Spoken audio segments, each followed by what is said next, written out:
Hello friends, welcome to മന്ന kitchen. ഇന്ന് നമ്മൾ റെഡിയാക്കാൻ പോകുന്നത് നല്ല റിച്ച് ആയിട്ടുള്ള നല്ല ടേസ്റ്റി ആയിട്ടുള്ള സോഫ്റ്റ് ആൻഡ് ഫ്ലഫി ആയിട്ടുള്ള ഒരു ക്യാരറ്റ് ഈന്തപ്പഴം കപ്പ് കേക്കിൻ്റെ റെസിപ്പിയാണ്. വീഡിയോയിലേക്ക് പോകുന്നതിന് മുമ്പായിട്ട് നമ്മുടെ ചാനൽ സബ്സ്ക്രൈബ് ചെയ്യാത്ത കൂട്ടുകാർ സബ്സ്ക്രൈബ് ചെയ്യാനും തൊട്ടടുത്തുള്ള ബെല്ലൈക്കൻ കൂടി എനേബിൾ ചെയ്തിട്ട് ഓൾ എന്ന ഓപ്ഷൻ പ്രസ് ചെയ്യാനും കൂടി മറക്കരുത് കേട്ടോ. അപ്പോൾ നമുക്ക് വീഡിയോയിലേക്ക് പോവാം. ആദ്യമായിട്ട് നമുക്ക് പഞ്ചസാര ഒന്ന് കാരമൽ ചെയ്തെടുക്കാം. അതിനായിട്ടൊരു സോസ് പാനിലേക്ക് ഒരു 1/4 കപ്പ് പഞ്ചസാര ഇട്ട് കൊടുത്തിട്ടുണ്ട്. നമ്മുടെ കാരമൽ സിറപ്പ് ശരിയായാൽ മാത്രമേ കേക്കിന് കറക്റ്റ് ഒരു കളർ കിട്ടത്തുള്ളൂ. കാരമൽ സിറപ്പ് ചേർത്തുണ്ടാക്കിയ ഒരു 5 കേക്കിൻ്റെ റെസിപ്പി ഞാൻ പോസ്റ്റ് ചെയ്തിട്ടുണ്ടായിരുന്നു. കാണാത്തവർ അതൊന്ന് പോയി കാണണം. അതിൻ്റെയൊക്കെ ലിങ്ക് താഴെ ഞാൻ ഡിസ്ക്രിപ്ഷൻ ബോക്സിൽ കൊടുക്കാം. ഇനി ഈ പഞ്ചസാര ഒന്ന് കാരമലായി വരട്ടെ. അങ്ങനെ നമ്മുടെ പഞ്ചസാര ഇവിടെ കാരമലാകാനായിട്ട് തുടങ്ങിയിട്ടുണ്ട്. ലോ ഫ്ലെയിമിൽ വെച്ചിട്ട് വേണം കാരമൽ ചെയ്യാൻ. ഇത് കരിഞ്ഞു പോയാൽ നമ്മുടെ കേക്കിന് കയ്പ്പ് ടേസ്റ്റ് ആയിരിക്കും. അങ്ങനെ പഞ്ചസാര മുഴുവനും ഇവിടെ മെൽറ്റായി നല്ല ഗോൾഡൻ കളറായി വന്നിട്ടുണ്ട്. ഈ ഒരു സമയത്ത് ഇതിലേക്ക് നമുക്ക് 3 ടേബിൾ സ്പൂൺ തിളപ്പിച്ച വെള്ളം ഒഴിച്ച് കൊടുക്കാം. ഒന്നിച്ചൊഴിച്ച് കൊടുത്താൽ ഇത് തിളച്ച് ചാടി കയ്യിലേക്കൊക്കെ വീണ് പൊള്ളൽ വരാൻ സാധ്യതയുണ്ട്. അതുകൊണ്ട് കുറച്ച് നകന്ന് മാറി നിന്ന് കുറേശ്ശെയായിട്ട് ഒഴിച്ച് കൊടുക്കണം. ഇനി ഇത് 1 മിനിറ്റ് ഒന്ന് തിളപ്പിച്ചതിന് ശേഷം നമുക്ക് ഫ്ലെയിം ഓഫ് ചെയ്തിട്ട് തണുക്കാനായിട്ട് മാറ്റി വയ്ക്കാം.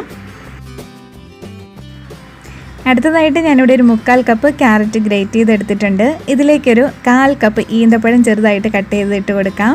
2 ടേബിൾ സ്പൂൺ കാഷ്നട്ടും കൂടി ഇട്ട് കൊടുക്കുവാണ്. ഇനി ഇതിലേക്ക് 1 ടേബിൾ സ്പൂൺ മൈദ കൂടി ഇട്ടിട്ട് നന്നായിട്ട് മിക്സ് ചെയ്ത് മാറ്റി വയ്ക്കാം. കാഷ്നട്ട് ഇല്ലെങ്കിൽ ചേർത്ത് കൊടുക്കേണ്ട, ക്യാരറ്റ് ഈന്തപ്പഴവും മാത്രം ചേർത്ത് കൊടുത്താൽ മതിയാവും.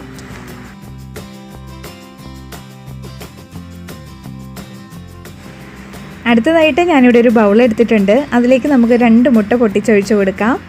ഞാനിവിടെ ഇലക്ട്രിക് ബീറ്റർ വെച്ചിട്ടാണ് ബീറ്റ് ചെയ്തെടുക്കുന്നത്. ആദ്യം നമുക്ക് ലോ ഫ്ലെയിമിൽ മുട്ടയൊന്ന് പതപ്പിച്ചെടുക്കാം. ബീറ്റർ ഇല്ലാത്തവർക്ക് ആദ്യം മുട്ടയും പഞ്ചസാരയും കൂടി മിക്സിയുടെ ജാറിലേക്ക് ഇട്ടിട്ടൊന്ന് അടിച്ചെടുക്കണം. അതിനുശേഷം വാനില എസൻസും ഓയിലും കാരമൽ സിറപ്പും കൂടി ചേർത്തിട്ടൊന്ന് അടിച്ചതിന് ശേഷം ഒരു ബൗളിലേക്ക് മാറ്റണം. അത് കഴിഞ്ഞാൽ അതിലേക്ക് ഡ്രൈ ഇൻഗ്രീഡിയൻസും ക്യാരറ്റിൻ്റെ ഒരു മിക്സും കൂടി ചേർത്തിട്ട് കേക്ക് റെഡിയാക്കി എടുക്കാവുന്നതാണ്. മുട്ട പതഞ്ഞ് വന്നിട്ടുണ്ട്. ഈ ഒരു സമയത്ത് നമുക്കിതിലേക്ക് 1/2 കപ്പ് അളവിൽ പൊടിച്ചിട്ടുള്ള പഞ്ചസാര ചേർത്ത് കൊടുത്തിട്ട് ബീറ്റ് ചെയ്തെടുക്കാം. കുറേശ്ശെ ചേർത്ത് കൊടുത്ത് വേണം ബീറ്റ് ചെയ്തെടുക്കാനായിട്ട്.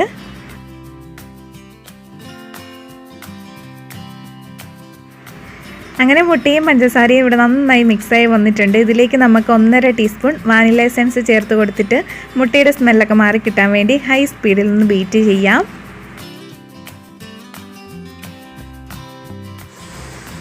ഇനി നമുക്കിതിലേക്ക് 1/2 കപ്പ് അളവിൽ വെജിറ്റബിൾ ഓയിൽ ചേർത്ത് കൊടുക്കാം. ഞാനിവിടെ സൺഫ്ലവർ ഓയിലാണ് ഒഴിച്ച് കൊടുത്തിട്ടുള്ളത്. ആ കൂടെ തന്നെ നമുക്ക് കാരമൽ ചെയ്ത് സിറപ്പും കൂടി ഒഴിച്ച് കൊടുക്കാം. 1/4 കപ്പാണ് കാരമൽ സിറപ്പ് ഉള്ളത്. ഇനി ഇത് നന്നായിട്ട് മിക്സ് ചെയ്യാം.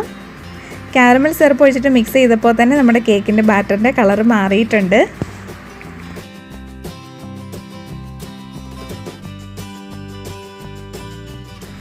ഇനി നമുക്കിതിലേക്ക് ഡ്രൈ ഇൻഗ്രീഡിയൻസ് ഒക്കെ ഒന്ന് അരിച്ച് ചേർക്കാം. അതിനായിട്ട് ഒരു അരിപ്പ വെച്ചിട്ട് അതിലേക്ക് 3/4 കപ്പ് മൈദ ഇട്ട് കൊടുക്കാം. 1/2 ടീസ്പൂൺ ബേക്കിംഗ് സോഡ, 2 പിഞ്ച് കറുവപ്പട്ട പൊടിച്ചത്, 1 പിഞ്ച് ഉപ്പ്. ഇനി ഇത് നന്നായിട്ട് അരിച്ച് ചേർക്കാം.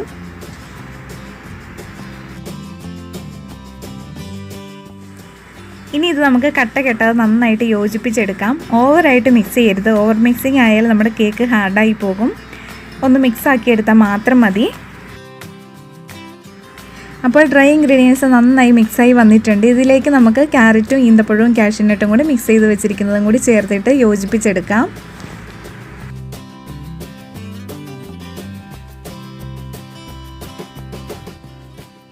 അങ്ങനെ ക്യാരറ്റ് ഈന്തപ്പഴം കപ്പ് കേക്കിനുള്ള ബാറ്റർ ഇവിടെ റെഡി ആയിട്ടുണ്ട്. ഇത് നമുക്ക് കപ്പ് കേക്ക് മോൾഡിലേക്ക് ഒഴിച്ചു കൊടുക്കാം.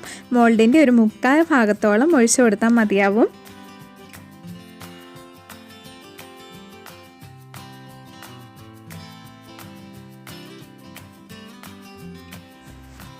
ഇനി നമുക്ക് മോൾഡൊക്കെ എയർ ബബിൾസ് ഒക്കെ പോകാൻ വേണ്ടി ഒന്ന് ടാപ്പ് കൂടി ചെയ്ത് കൊടുക്കാം.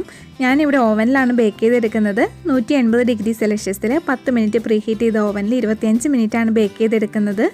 ഓവൻ ഇല്ലാത്തവർക്ക് ഗ്യാസ് ടോപ്പിലും ബേക്ക് ചെയ്തെടുക്കാം. ഓരോരുത്തരുടെ ഓവൻ്റെ ടെമ്പറേച്ചറിനും അതുപോലെ ഗ്യാസിൻ്റെ ഫ്ലെയിമിനൊക്കെ അനുസരിച്ച് ബേക്കിങ്ങിൻ്റെ സമയം മാറ്റം വരും.